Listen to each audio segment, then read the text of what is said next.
Hello, JPU family. How are you guys doing? We're here today to talk about the hot topic of the week in Jamaica, which is that the government, led by Andrew Holness, will start clamping down on disinformation. The opposition of Jamaica is opposing the government's stance on cracking down on disinformation. So let us talk about it. Spread misinformation. So guys, in this time of the information age, we are seeing some strange things happening in Jamaica and in our politics. Let us examine free speech and disinformation and misinformation. Once we can determine what these words mean and how to define them, then we will understand what is happening. So let us look at the term free speech and what it means. Freedom of speech is the power or right to express one's opinions without censorship, restraint, or legal penalty. For example, you can say, I don't like this government, or I don't like this opposition. You can say just about anything you want as long as it is not false or as long as you are not deliberately saying it, knowing that it's false. Now let us look at disinformation. Disinformation is false information deliberately spread to deceive people. Disinformation is an orchestrated adversarial activity in which actors employ strategic deceptions and media manipulation tactics to advance political, military, or commercial goals. To understand the clear distinction between freedom of speech and misinformation, disinformation, malinformation, let us look at these terms.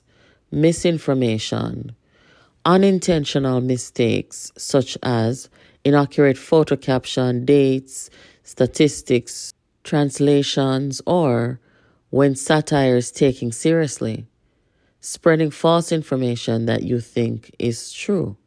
So that's kind of an innocent thing, but you will know if it's innocent if you say to the person, hey, this information is not right, and you show them it's not right, and they make no attempt to change it. Disinformation is fabricated or deliberately manipulated audio or visual content, intentionally created conspiracy theories or rumors. This is the worst of it all because it is done knowing that it's false. It has become more prevalent in Jamaica and it has become a growing threat, especially within our politics. It can be harmful and it can even cause death.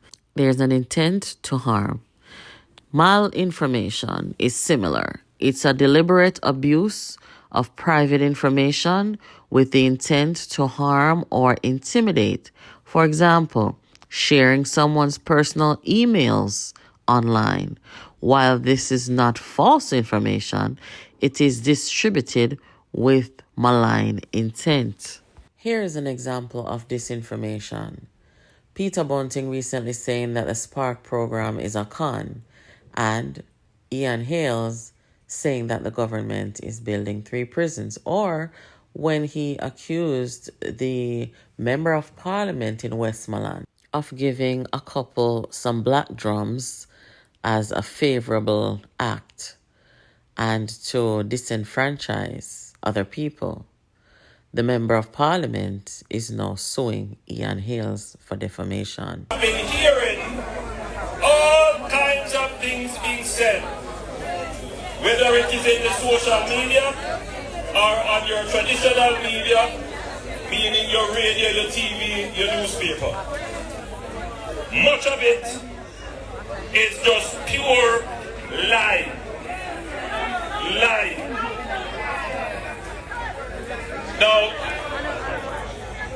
I hear some people talking about the Spark program. And I hear a man say, he might prophesy that is a Chinese company go and get it. And he might prophesy about how much money going to be taken from this Spark program as a cut. Though sometimes, when you hear people talk and accuse, is them conscience or bother them, because that is what they did when they were the government. They did that. Yes. We, as the government, recognize that if we are going to do a program like the Spark program, it must be transparent. It must be cost effective. And it must ultimately stand up to public scrutiny by virtue of the accounting for the program, but for the quality of work that you get as well. The Spark program, therefore, is very different from any other program of road repairs and road construction that any government has done before. The other programs that were done before, first of all, were done by borrowing. The government borrowed a whole heap of money to do it. You had JDIP, that was borrowing. You had MIP, that was borrowing. And when they did JDIP and MIP, they cut to the contractors who did it. Not the local contractors now, but the overall contractor, which was a Chinese company, was a substantial cut under the JDIP. And when we took it over in MIP, we made sure that we renegotiated the contract to reduce the amount that the contractors got. In this program, not only will we not borrow to do it, which is very important. It's the first time the government is undertaking such a comprehensive road program, and we are not borrowing to do it. But it is going to be competitively done, meaning that there will be not any predetermined cut out of the contract for the contractors. No, what will happen now is that the contractors, and it will be one, it will be four, they will have to compete. So nobody taking up a contract and hand it over to anybody. No, it will be a competitive contract. So the best rates will be had for the people of Jamaica. So there is no predetermined cut or percentage out of the contract for the contractor. No, everybody is going to compete and give us the best rate. So the Spark program is quite different from what the PNP did before. We're not borrowing, and it is a competitive process. Guys, the government of Jamaica is not trying to infringe on anyone's free speech. The government of Jamaica is trying to tackle disinformation, malinformation, misinformation. And Jamaica is not the only country to take a hard look at the way that information is being abused and manipulated. And this can affect a country deeply. It can also affect people's safety and their lives. And if you look around the world and around the globe, the United Nations recently called the rise in disinformation a growing threat. And in countries around the world, we have seen new laws put into place. At least 17 countries, we have seen new laws put in place for disinformation. Up to days ago, the United Nations put out press releases regarding recommendations for urgent action against misinformation and disinformation. Guys, this is not about free speech. This is about the intentional harm that is being done to our country and members of our society.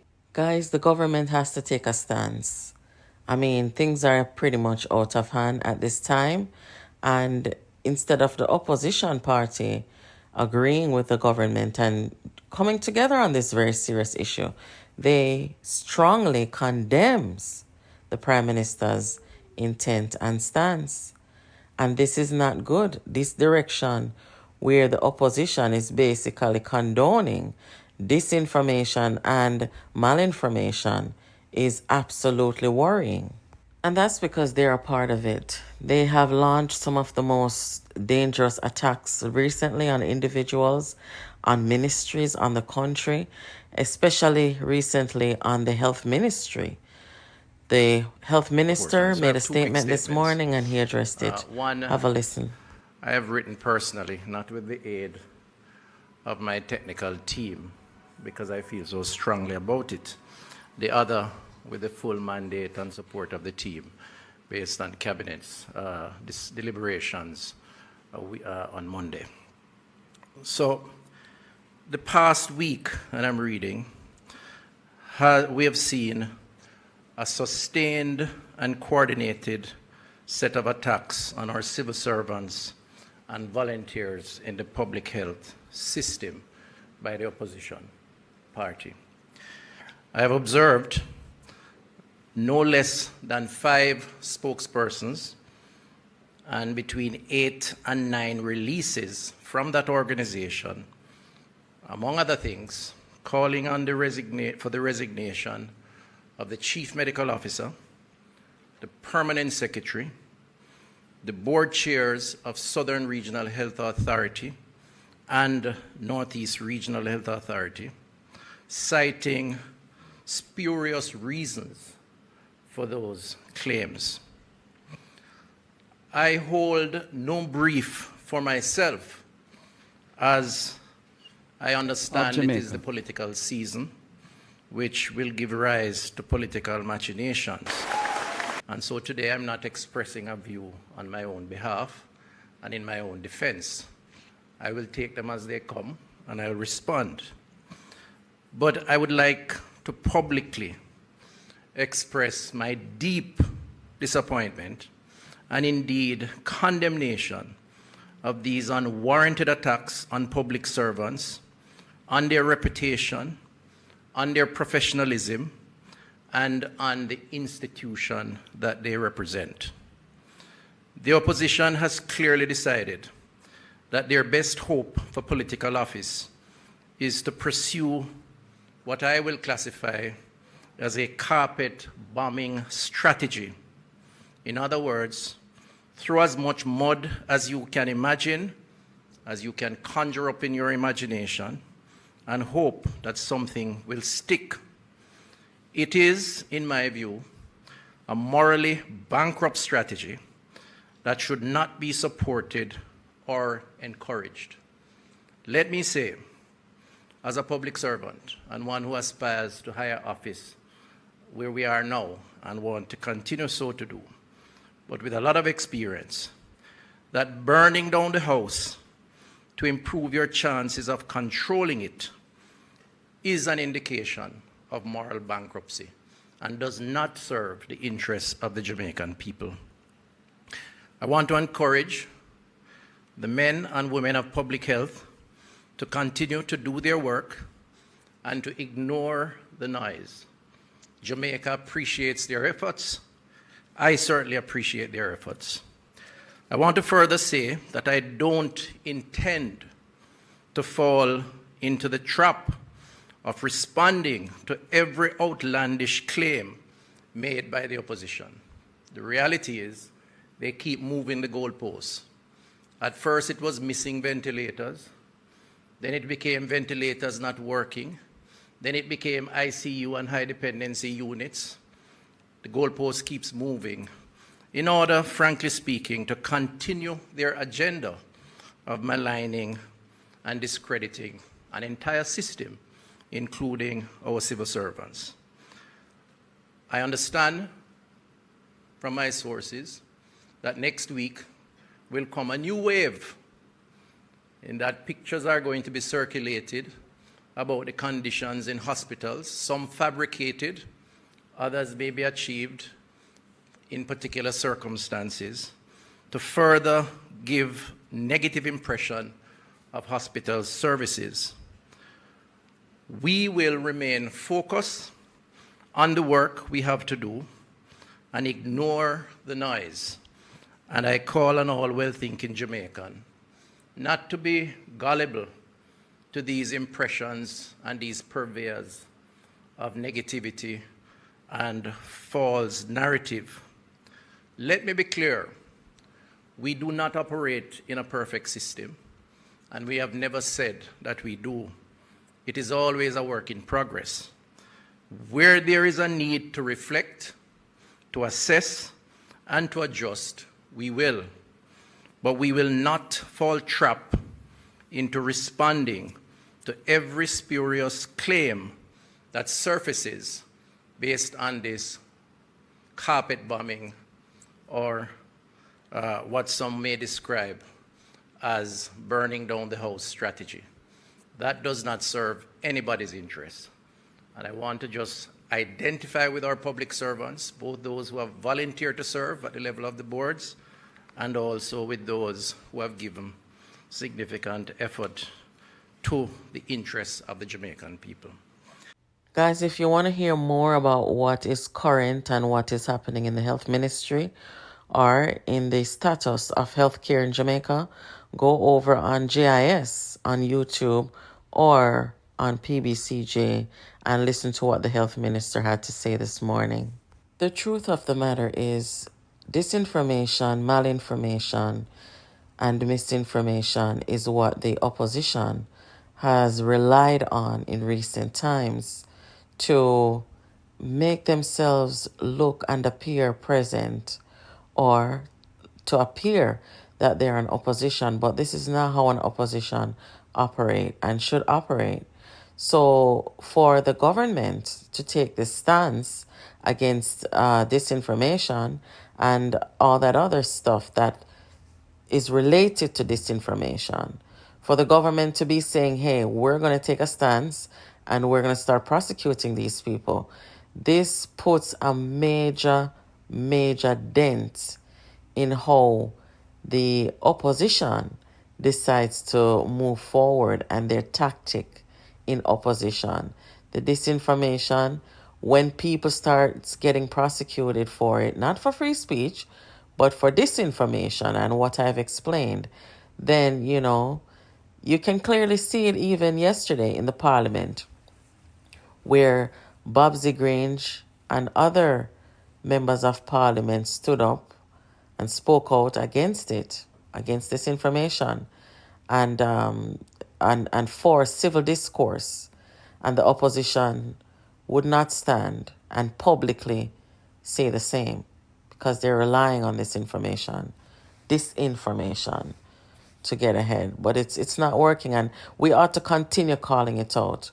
I mean, guys, you can already see in this YouTube space here where there are vloggers like myself, Jamaica 411, and others who are out here setting the record straight each day and calling out the lies. For example, when they said that Juliet Holness's name was on Melissa Silvera's land lease or land papers, and, vloggers did the investigation and came back with the evidence that it's not so. And time again, we've seen bloggers and vloggers doing this. And I want to big up all those bloggers and vloggers because they are assisting in changing the narrative of those who participate in this kind of behavior and activity. So I stand with the government. Yes, I do. I stand with the government on what they are doing. And like the UN said, it's an urgent call to push back on disinformation. Guys, there's a phenomenon called disinformation as a service that I want to bring to your attention. And that is when these politicians and other people pay people that are vloggers and bloggers to do disinformation services online for them. And as some would say, it is the next big threat to communications. But it's not only a big threat to communications, it is a threat to democracy, it is a threat to individuals, and it causes harm and it may even cause death. So we should be aware of this as well. And yes, there are people in Jamaica who are doing this. And this is why all governments have to take the stance to use laws to enforce, in countries and places where these things are happening. It's gotten so bad that never before we have seen things like 3 members of parliament are suing Dayton Campbell same time for different reasons. There's another gentleman, Othniel Lawrence, who's also suing Dayton Campbell. We are seeing member of parliament, Moreland Wilson, suing Ian Hales for telling lies on him. So it's pretty much gotten out of hand, guys. Anyway, guys, make sure you're keeping it locked here to Jamaica Politics University. You get all your political news, reviews, and updates. Make sure you're subscribed and you're telling your friends about this channel. Don't forget your notification. Thank you. See you next time.